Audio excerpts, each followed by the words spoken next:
Hello. So this is a bit of a devlog for a project I've been working on. Originally, this project came from a game jam, a 2-week game jam.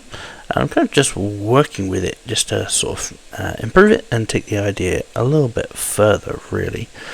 So the idea is that you can play as an RTS or you can play as a third-person character. It's kind of a hybrid of the two. So as you can see, we can damage enemies. The moves themselves are fairly basic. Enemies will be called, so once you start attacking them, things like that. One of the big improvements I've made since the game jam was, rather than just having a system that kind of showed off having some form of AI, now I've got really optimized AI, so I can have lots and lots on screen. So we can see that we've got a lot of AI doing all sorts of things. I'll kind of come back to these guys in a second. I'm just going to run away for a sec. We've got AI doing lots of things. For example, these warlocks, one with the red ones, they actually control all these kind of minions and stuff like that. We've got archers who can shoot arrows, and we've got spellcasters as well. Good thing about the infantry is we can shoot projectiles back, so it's actually a little bit OP at the moment, and if you manage to do enough shooting back or doing whatever the class is required, then you essentially go into like an ultimate mode, and you can do a lot more damage and stuff like that. So that's kind of where the initial game was. It was mainly a third-person character game. What I've been building in now is the capacity to go into command mode. In command mode, you essentially choose an icon, and then you can spawn new members of that class in.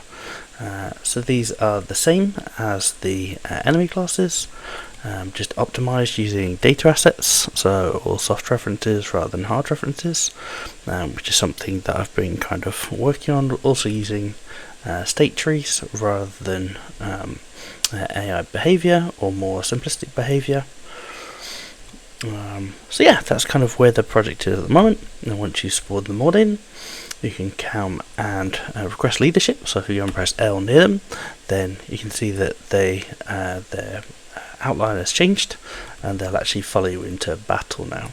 So the amount of or the chance that they'll follow you into battle is directly proportional to the amount of courage that you have.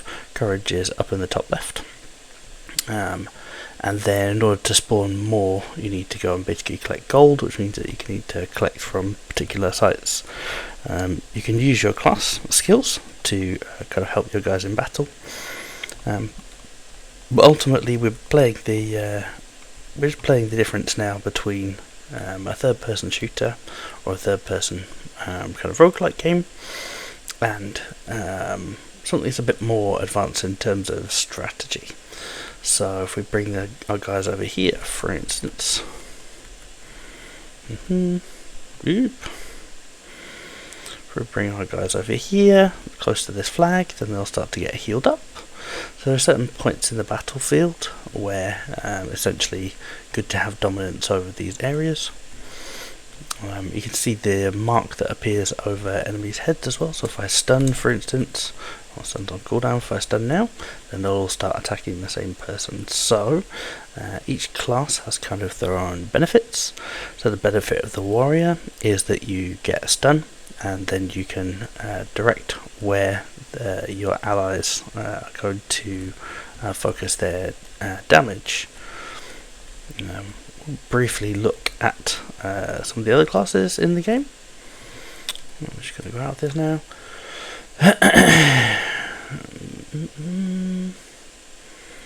So on the controller, basically pull it in again. So because I created it for the game jam, I had to build all the save file and stuff as well, which is something I don't tend to do. I tend to do that a little bit later on. But we've actually got all the functionality for the save files in there, so it records. You get ability or class honor points that you can then spend to get improved troops at the end of your run. And then you collect currency in the game as well that can be used to spawn more troops to help you out basically. So we've got the infantry who you've just seen, and then we've got the caster,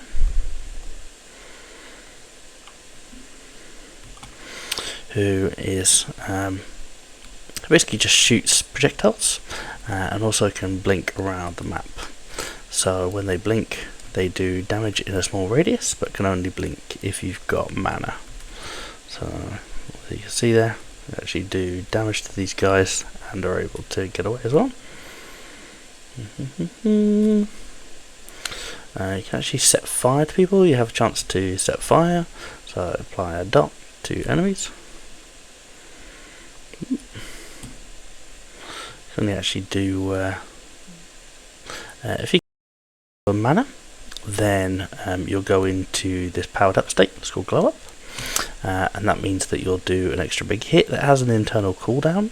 So you can see I went max mana there, and I didn't get the cooldown. If I try and go max mana now, basically after I fire it, that triggered the cooldown. So I've now got an internal trigger. So I get my big shiny projectile back down.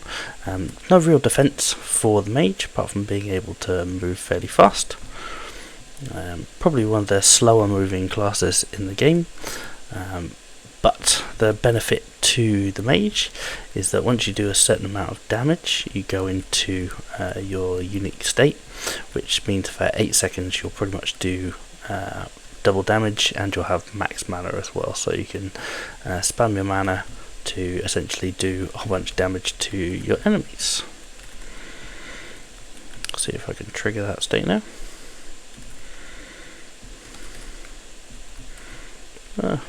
Building up, but just a little bit more slowly than anticipated.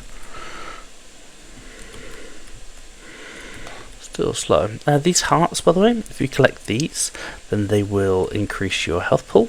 So your health pool does have a maximum, but you can go beyond that if you collect hearts on the battlefield.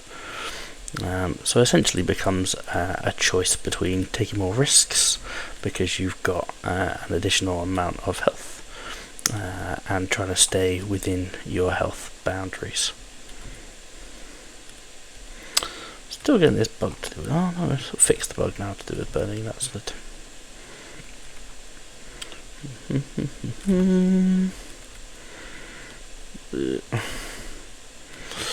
So I can spawn in some more troops now to help us out. Spawn some archers. So these guys are actually pulled actors. So once they are defeated, they go back to a pool which is held in a specific place on the map, and when they are summoned, they are pulled from that pool, so we don't get spawning in runtime. This is one of the optimizations that I've been kind of looking to introduce. And again with these guys, just call them with L, and it'll become up. So one of the things that I've found is that even though I'm show you the code real quick. So we've got our AI controller.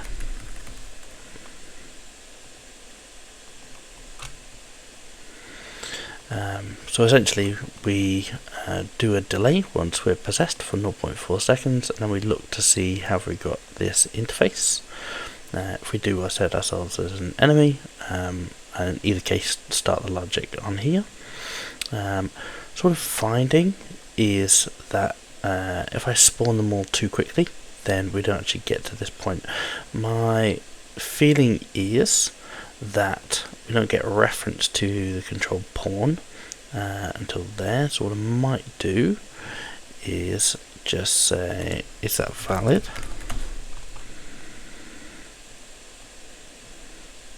If it is valid, go ahead. If it's not, then we're just going to delay by 0.4 seconds again.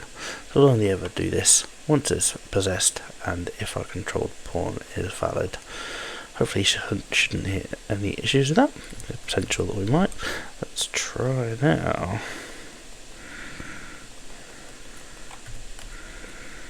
Okay, we've got all of our guys, and they seem to be spawning and having some logic, which is great. You can now run over here and say, guys, come over here. You can see some of them have decided to follow me, other ones not. So again, this is just based on, do they have a target at the moment? If they have got a target, will my bravery score be enough to entice them away from the battle? And if it's not, then it basically will choose to just ignore me. So yeah, that was the kind of the aim behind the game, to focus on having this bravery score mechanic, where the actions that you do on the battlefield ultimately earn you more gold, which means that you can then go into your command mode and look from a more top-down position. So when you go into command mode, we naturally move into this kind of tick rate, time dilation. So things carry on the battlefield, but it gives you more time to be able to think strategically, plan, okay, where do I want to get to? I need to get to this point over here. Let's see if I can spawn some more enemies here to clean up these guys. And we can come back and say, okay, we do some damage to him. We're now going to call all of our enemy or people who are trying to follow us, direct them where to focus their attention and things like that. So as you can see, we've got a fair number of AI, so I'm pretty happy. One thing I will say is my computer doesn't do too well with OBS, so just show you, we can put lots and lots and lots of AI around here, and things will continue to function. The AI that I had before probably would have been able to do something similar to this, but actually it just didn't work quite as well. It was quite a primitive way of doing the AI, and that was just because I was rushing. So here, yes, well, I know it says 22 frames, but actually we're not going to get any lag spikes. Everything seems to be happening fairly smoothly, which is quite nice, so I'm quite happy with it, to be honest. I'll see all these guys are healing now, and again, not really getting any lag spikes.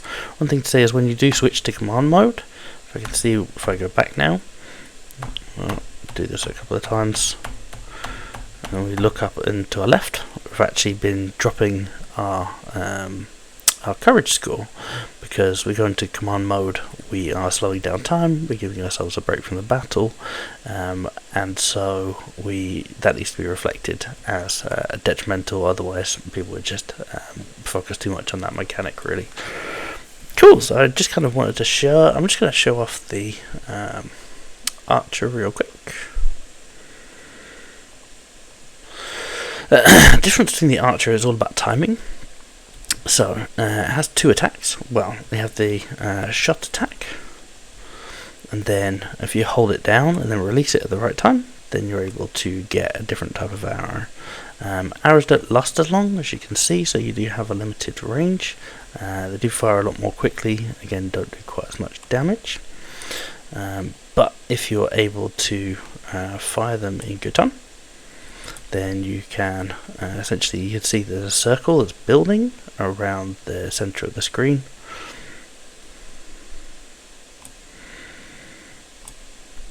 And once that fills up, then you go into your power mode, and that means that you can just spam the more powerful arrows, which is great. We've also got a trap, so essentially you can lay it down and it jumps backwards.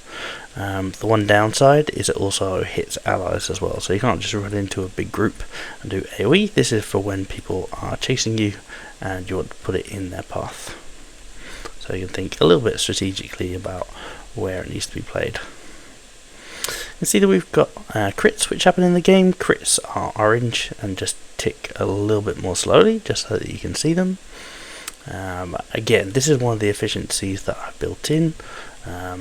My focus is kind of on UI and stuff like that, so it's been something that I've been keen to make sure that we have a nice clean UI. And so essentially what we just have one widget that holds 3 text boxes, and so each one of them, it basically on a gate, it just cycles through is this the first damage that we receive, second damage, or third damage? So rather than spawning in different widgets, which is something that I've tried with a component base, or there's other ways of doing it, for example using Niagara and things like that. It's a bit more modern, lightweight but very, very complicated to set up. This is kind of a nice one that I found that doesn't hurt performance at all. Essentially all you're doing is spawning in a text box on a widget which already exists, or so each pawn essentially has a widget, and it just sets a text box and then cycles through the relevant text box to add. So I think that's pretty much all I wanted to say about this project so far. It seems to be going quite well. I'd love to know your thoughts, kind of get any feedback that you had about it. I'll also share a bit of a kind of breakdown from the game jam that I did. So it talks about the logic behind the process of going through the jam and stuff like that. If you've got any questions, please go ahead and let me know. I'd love to answer any questions you might have. Thanks very much. Cheers.